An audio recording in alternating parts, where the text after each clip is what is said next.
APJ Abdul Kalam says, past is waste paper, present is newspaper, future is questions paper.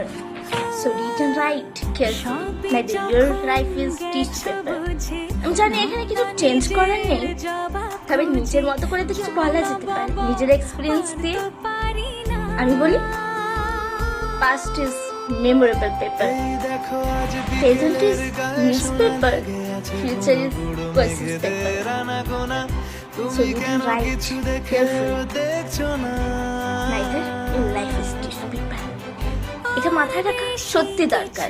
কিছু মানুষ এসে আমাদের লাইফগুলোকে এমনই টিস্যু পেপার বানায়, তারপর ছুঁড়ে ফেলে দেয়। জানাতে হবে পাস্ট কোনোদিন ভুলতে নেই, ওটা মনে রাখা দরকার, যাতে পরে ভুল না করি।